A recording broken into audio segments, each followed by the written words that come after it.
পর মুক্তিযোদ্ধার স্বীকৃতি পাওয়া নিয়ে ৪১ বীরাঙ্গনার মিশ্র প্রতিক্রিয়া।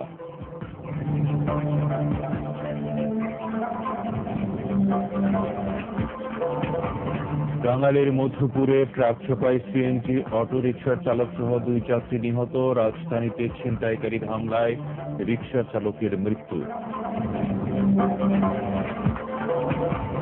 নাশকতার মামলায় ঢাকা জেলা বিএনপির সহসভাপতি ডাক্তার দেওয়ান মোহাম্মদ সালাউদ্দিন গ্রেফতার।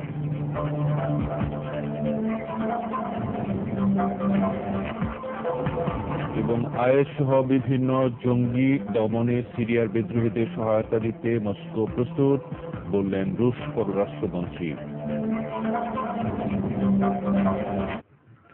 শুনছিলেন বিডিবিএল সংবাদ শিরোনাম, এবার বিস্তারিত। অগ্রণী ব্যাংক লিমিটেড, দেশ ও জাতির সেবায় প্রতিশ্রুতিবদ্ধ।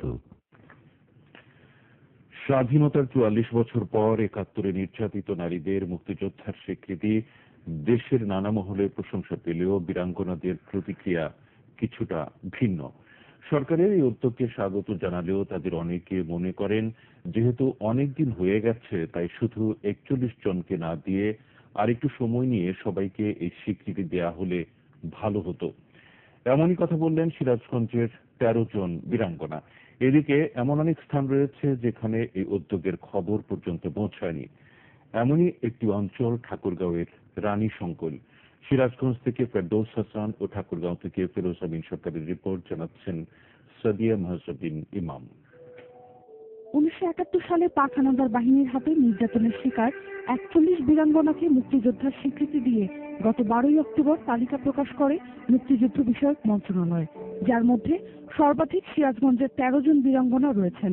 তবে দীর্ঘদিন ধরে একসঙ্গে আন্দোলন করলেও সিরাজগঞ্জের ৫ জন বীরাঙ্গনার নাম তালিকা থেকে বাদ পড়ায় কিছুটা হতাশ তাদের সহযোদ্ধারা। আমি কি বড়, আমার বোন ছোট, আমার বোনের হয়েছে, আমার হয় নাই। আমার নাম করিম, ৫ বোন পাই নাই, আমরা তাতে আরো দুঃখিত বেশি। বাদ পড়া বীরাঙ্গনা জানান, ৪৪ বছর ধরে সমাজের মানুষ তাদের সম্মান দিলেও তালিকায় নাম না থাকায় এ নিয়ে বিতর্ক দেখা দিয়েছে। আমি সবাই নিয়ে গেলাম, সবার নাম আসছিল আর আমার নাম আসছিল, নামটা 5 বোন কি করছি। আমার মানুষের দিকে কাটতেছে, আমার অবহেলা করতেছে, আমার অবহেলা করতেছে।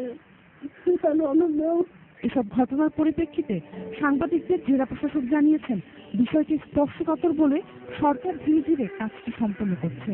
তাই শুধু বাদ পড়া ৫ জনই নন, যাদের পরিচয় অজানা তারাও যেন পরবর্তী তালিকায় অন্তর্ভুক্ত হতে পারেন সে ব্যাপারে ব্যবস্থা নেওয়া হচ্ছে। আমরা পাঠিয়েছিলাম কিন্তু সকলেরই নাম।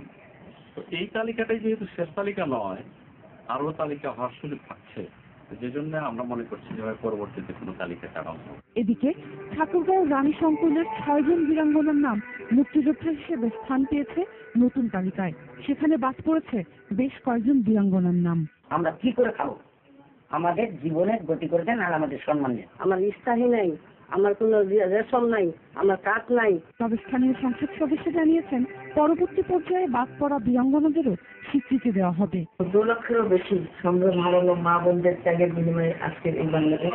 বীরাঙ্গনাদের জাতির জনক বঙ্গবন্ধু শেখ মুজিবুর রহমান এই সংগ্রাম হারানো মা বোনদের স্বীকৃতি দিয়েছিলেন বীরাঙ্গনা হিসেবে। তালিকায় নাম অন্তর্ভুক্তির আগে দায়িত্বপ্রাপ্ত ব্যক্তিরা আরো যত্নবান হলে কারো নামে তালিকায় বাদ পড়ত না বলে মনে করেন মুক্তিযোদ্ধারা। Bureau report, ATN Bangla.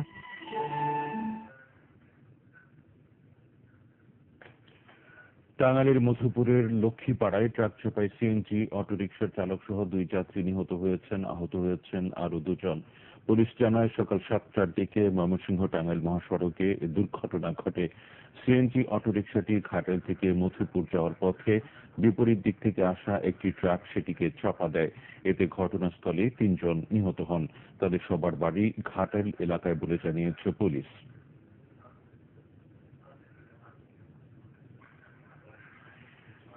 এদিকে ছিনতাইকারীর হামলায় এক রিকশার চালক নিহত হয়েছে। নিহতের নাম অনন্ত বিশ্বাস। পুলিশ জানায়, পূজার ছুটি শেষে ভোরে গাইবান্ধা থেকে বাসে এসে কুড়িল বিশ্ব রোডে নামেন অনন্ত বিশ্বাস ও তার স্ত্রী কাকলি বিশ্বাস। মিরপুরের বাসায় যাওয়ার জন্য কুড়িলে যানবাহনের জন্য অপেক্ষায় ছিলেন তারা।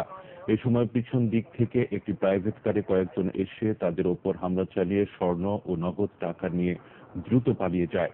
নিহতের লাশ ময়নাতদন্তের জন্য ঢাকা মেডিকেল কলেজ হাসপাতালের মর্গে রাখা হয়েছে। নাশকতার মামলায় ঢাকা জেলা বিএনপির সহসভাপতি ও সাবেক সংসদ সদস্য ডাক্তার দেওয়ান মোহাম্মদ সালাউদ্দিন বাবুকে গ্রেফতার করেছে পুলিশ। সকালে রাজধানীর পরিবাগের বাসা থেকে তাকে গ্রেফতার করে সাভার মডেল থানা পুলিশ। পুলিশ জানায় 5 জানুয়ারির জাতীয় নির্বাচনের পরে সাভার ও আশুলিয়ায় বিভিন্ন যানবাহনে আগুন দিয়ে মানুষ পুড়িয়ে মারার অভিযোগে সাবেক সংসদ সদস্য সালাউদ্দিন বাবুর বিরুদ্ধে মামলা করে পুলিশ। এতদিন তিনি পলাতক ছিলেন। গোপন তথ্যের ভিত্তিতে আজ তাকে গ্রেফতার করা হয় বলে জানিয়েছে পুলিশ। তাকে সাভার থানা হেফাজতে রাখা হয়েছে। নাশকতার পরিকল্পনার অভিযোগে রাজশাহী, বগুড়া ও সাভার থেকে বিএনপি এবং জামাত শিবিরের 12 নেতাকর্মীকে আটক করা হয়েছে। এর মধ্যে রাজশাহী মহানগর জামাতের আমির অধ্যাপক আবুল হাশেমকে আটক করেছে গোয়েন্দা পুলিশ। আটক করা হয়েছে রাজশাহী প্রকৌশল ও প্রযুক্তি বিশ্ববিদ্যালয় ছাত্রদলের সভাপতি আহমদ আলীকেও। এছাড়া বগুড়ার শাহজাহানপুর থেকে আটক করা হয় উপজেলা জামাতের সেক্রেটারি হাসান আলী সহ 6 জনকে। এদিকে সাভার থেকে রাজশাহী বিশ্ববিদ্যালয় শিবিরের সাবেক প্রচার সম্পাদক শরীফুল ইসলাম শরীফ সহ জামাত শিবিরের 4 নেতা কর্মীকে আটক করা হয়েছে। পুলিশ জানায় সাভার পৌরসভার শাহীবাগ এলাকায় গোপন বৈঠক করছিলেন আটককৃতরা। এ সময় সাভার থানা পুলিশ ও গোয়েন্দাদের একটি দল সেখানে অভিযান চালালে কয়েকজন পালিয়ে যায়। তবে ঘটনাস্থল থেকে 4 জনকে আটক করা হয়। তাদের বিরুদ্ধে নাশকতার পরিকল্পনার অভিযোগে মামলা দায়েরের প্রস্তুতি চলছে। ঝিনাইদহের কোটচাঁদপুরে প্রতারণার শিকার এক কিশোরী অসুস্থ অবস্থায় 3 মাস পর বাড়ি ফিরলেও পলাতক রয়েছে অভিযুক্ত প্রতারক। 14 বছরের ওই কিশোরী বর্তমানে চিকিৎসাধীন রয়েছে কোটচাঁদপুর উপজেলা স্বাস্থ্য কমপ্লেক্সে। 3 মাস আগে একই এলাকার ট্রাক হেলপার সম্রাট স্ত্রীকে ফেলে এই কিশোরীকে নিয়ে পালিয়ে যায়। এরপর 3 মাস ধরে বিভিন্ন স্থানে তাকে আটকে রাখা হয়। এক পর্যায়ে মেয়েটি অসুস্থ হয়ে পড়লে ঝিনাইদহে বাড়ির পাশে এনে সম্রাট তাকে ফেলে রেখে যায়। এই ঘটনায় শিশু নির্যাতন আইনে মামলা দায়েরের পর বাবা মা নিয়ে পালিয়ে গেছে সম্রাট।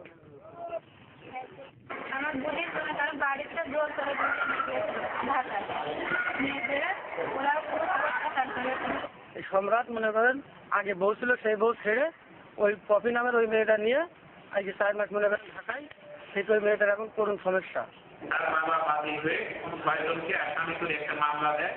ধারা নারী ও শিশু নির্যাতন 2002 সংশোধনী আসামিরা পলাতক আছে। আসামি গ্রেফতারের চেষ্টা অব্যাহত আছে। কুমিল্লা সিটি কর্পোরেশন এলাকা সহ আশপাশের 10টি গ্রামে গ্যাসের তীব্র সংকট দেখা দিয়েছে।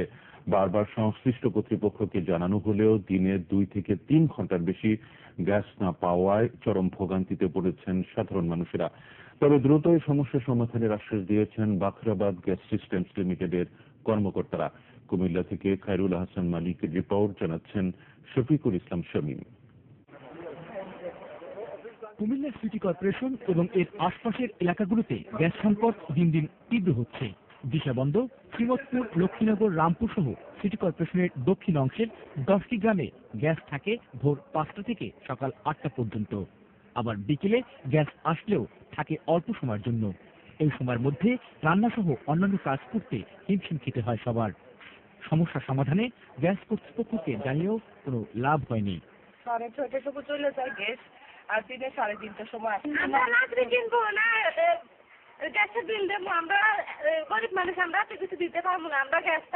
বাখরাবাদ গ্যাস সিস্টেমস লিমিটেডের তথ্য অনুসারে কুমিল্লা সিটি কর্পোরেশনে গ্রাহক আছে 50,000-এর বেশি। এছাড়া সিটি কর্পোরেশনের বাইরে রয়েছে আরো 50,000। এর বাইরে অবৈধ গ্যাস সংযোগ এবং মহাসড়কের সিএনজি ফিলিং স্টেশনগুলো একই পাইপলাইন থেকে গ্যাস নেওয়ার কারণে বৈধ গ্রাহকরা পাচ্ছেন না পর্যাপ্ত জ্বালানি।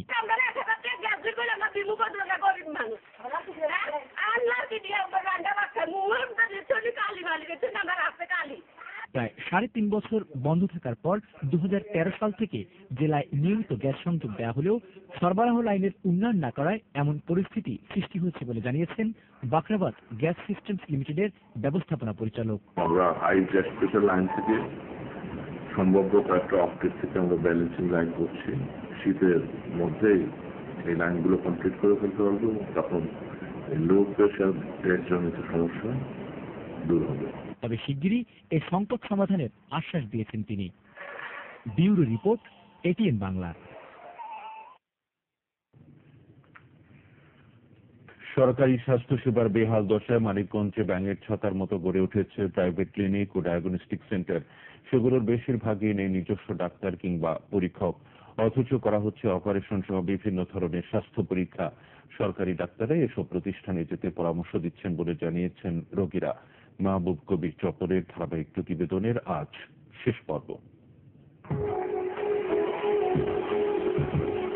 মানিকগঞ্জ শহরে সরকারি হাসপাতালের পাশে গড়ে উঠেছে এসব প্রাইভেট ক্লিনিক ও ডায়াগনস্টিক সেন্টার। সরকারি স্বাস্থ্য সেবা না পাওয়ায় রোগী যত বাড়ছে তত বাড়ছে এসব প্রতিষ্ঠানের সংখ্যা। সন্ধ্যা 7টা, শহরের একটি বেসরকারি হাসপাতালে গিয়ে দেখা গেল বিভিন্ন রোগে ভর্তি আছেন 16 জন রোগী।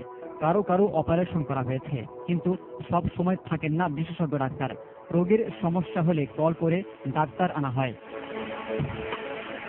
24 আওয়ার্সে এখানে ডক্টর আছেন, এখন আসলে নিচে তাকে ডাকলেই পাওয়া যাবে। স্থানীয় বাসিন্দারা জানিয়েছেন বাধ্য হয়ে তারা সেবা নিচ্ছেন ক্লিনিকগুলোতে। নিজস্ব ডাক্তার নেই এবং ভালো কোনো টেকনিশিয়ান নাই, এবং যতগুলো ক্যাথলিক সেন্টার আছে এর ক্লিনিকগুলো একটারও মানে সুবিধাজনক অবস্থায় না। কিছু ক্লিনিকে মনে করেন ডাক্তার নাই, সেখানে অন কলে কোনো ডাক্তার দেখে তারপরে রোগী দেখানো হচ্ছে। শুধু শহরে নয়, উপজেলা স্বাস্থ্য কমপ্লেক্সের পাশেই মুদি দোকানের মতো গড়ে উঠেছে ডায়াগনস্টিক সেন্টার। এক্স-রে, আল্ট্রাসোনোগ্রাম, রক্ত পরীক্ষা সহ বিভিন্ন পরীক্ষা করা হচ্ছে সেখানে, কিন্তু নেই কোনো সার্টিফিকেটধারী পরীক্ষক। সরকারি ডাক্তাররা সেখানে পরীক্ষার পরামর্শ দিচ্ছেন বলে জানিয়েছেন রোগীরা। হাসপাতালে দেখছেন, কিন্তু এখানে ডাক্তার শাহ আলমগীর সাহেব আছেন থানা স্বাস্থ্য কমপ্লেক্স, উনি আল্ট্রাসাউন্ড করেন সকাল একেবারে 9টার দিকে, থাকে তো একেবারে 3টা, 2:30, 3টা, 4টা, থাকলে তো অনেক বেশি থাকে। নাম সর্বস্ব প্রাইভেট ক্লিনিক ও ডায়াগনস্টিক সেন্টারের বিরুদ্ধে সারাশি অভিযান শুরুর কথা জানিয়েছেন জেলার সিভিল সার্জন। ডাক্তার না হয়ে সে ডাক্তারের পরিচয় সে চিকিৎসা করতেছে, অথবা টেকনিশিয়ান না হয়েও নামমাত্র 2-4 দিনের অভিজ্ঞতা দিয়ে তারা চিকিৎসা করতেছে। যদি একজন করা যায় অবশ্যই বিধি মোতাবেক তাদেরকে আমরা ব্যবস্থা নেব, প্রয়োজনে আমরা সেটা বন্ধ করে দেবো। মানিকগঞ্জ জেলায় প্রায় 14 লাখ মানুষের স্বাস্থ্য সেবায় সরকারি ও বেসরকারি চিকিৎসা সেবার মান বাড়াতে কর্তৃপক্ষের হস্তক্ষেপ চেয়েছেন এলাকাবাসী। মাহবুব কবির চপল, এটিএন বাংলা, মানিকগঞ্জ। দর্শক, এবার নিচ্ছি রূপালী ব্যাংক সংবাদ।